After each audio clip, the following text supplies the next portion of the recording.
Okay, I've been asked a question regarding footnotes, endnotes, and how you cite your sources. So here's what I would say to that.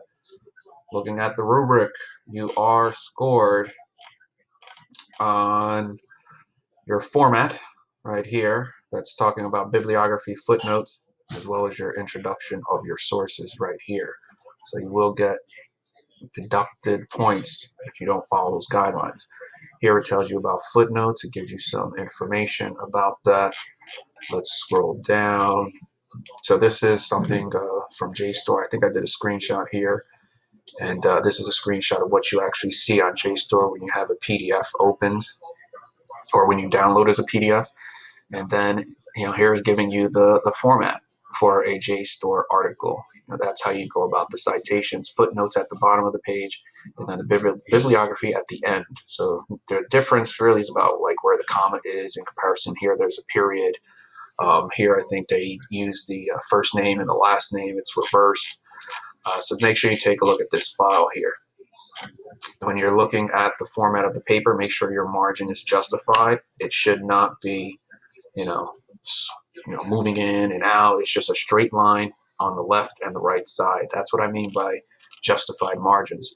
So this page gives you the method of footnotes for everything: a book with author, a book with two authors, an essay, article in a journal, and so on. And it's a couple of pages, um, of I guess methods depending on the source that you're using. So I'm going to go to this sample essay on the site. So if you noticed, they did not follow the guidelines here about the justified margins.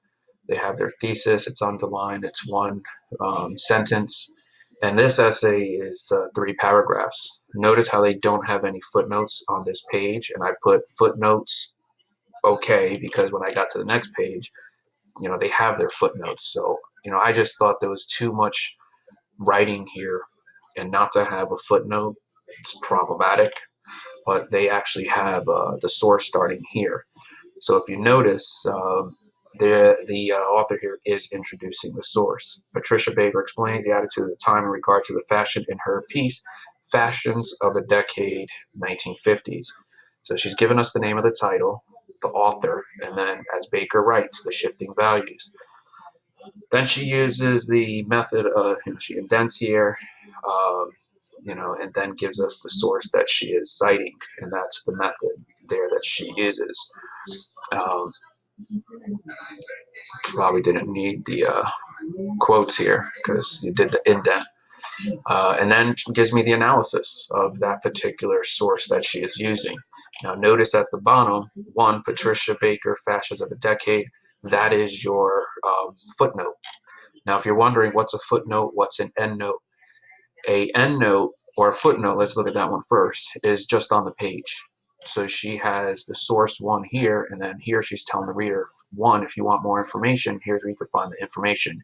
Ibid, she has cited her second source or her second, passage here is from the same source. So Ibid is just a way of, I don't know, maybe it's just laziness. And maybe a lot of life just comes down to being lazy. I don't want to have to type this source in again. Is there a better way that I can do this quicker? Yes, it's just IBID, comma period, be done with it, move on with your day, go do something else with your life. You're done. I don't know who made up that rule, but currently there it is. Anyway, so a footnote is actually another example of laziness. So an endnote would mean that you have your numbers 1 and 2, but you wouldn't actually see it on the page. A footnote is when you see it on the same page that you're reading. An endnote says that they are using all of everything at the end of the work is where you will find your notes. So it's the endnotes. Why? Because everything is at the end. For some reason, and again, maybe it's just laziness. When people are sitting down trying to come up with rules for everything in society, somebody's reading and they're like, why do we have endnotes? Why do we put everything at the end? Why can't we just put it on the same page? And then I don't have to go looking through all of these pages to find endnotes. That's a great idea. Why don't we just come up with footnotes? What's a footnote? You're like, all of the information will be on the same page. You're like, dude, that is just awesome.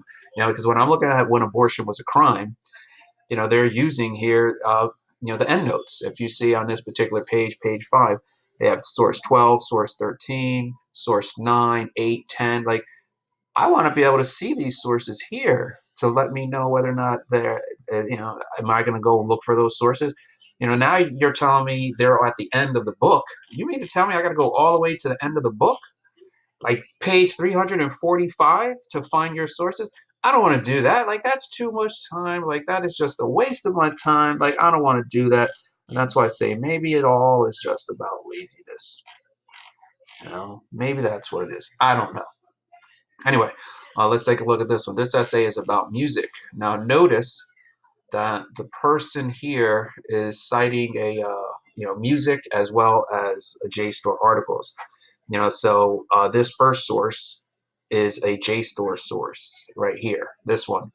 If you're writing something about music or art or TV, do not fall for the trap of just giving me the music, the art, or the movie or whatever.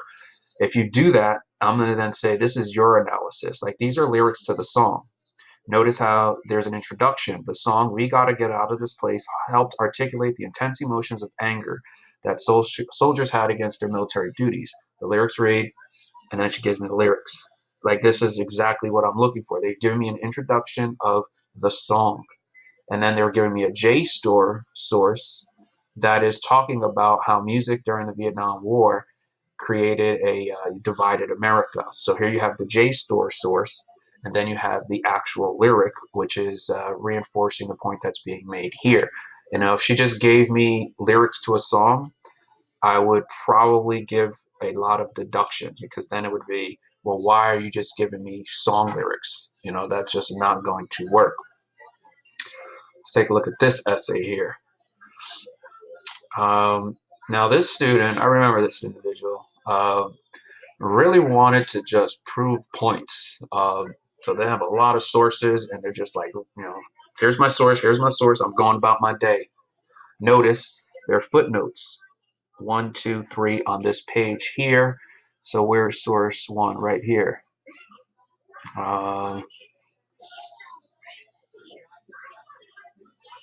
So right here, if you notice, I put introduce source. So they just dropped, this is a good example here. They gave me no introduction to this source. They just, put the 1, and then the 1, Margot Robert. So what they could have done was said something up here like, according to Margot Robert, the author of Microeconomics of Depression and Unemployment, and then it was a desperate time for the American people. So make sure you do that. The question that I was asked that led to me making this screencast here is, can you just drop the source? Why do you have to have the footnotes? And hopefully this explains it. Here they're doing an explanation, I think. In 1934, Howard Hopkins, Press Club Bars wrote about. So here you have an introduction. And this is actually not a, because it says it's, the president's closest advisors. So here he's citing that here. So this is from that guy, Harry Hopkins. How do I know that? Because he's introduced that person. You don't want to fall for the trap of just giving me the source or the sentence, because I will nail you on not introducing your sources.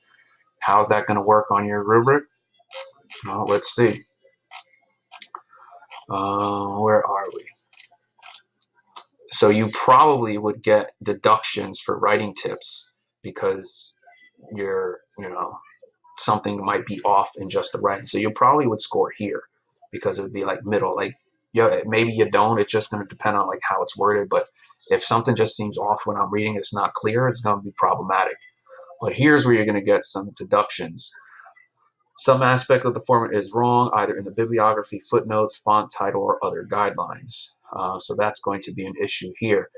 Introduction of sources. Most sources not introduced appropriately, as sources just dropped into essay.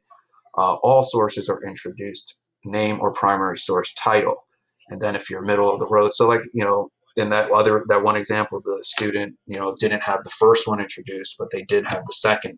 So they're probably going to score here. So hopefully this clarifies some of those items with regard to footnotes, endnotes, and introduction of sources. Make sure you do it all.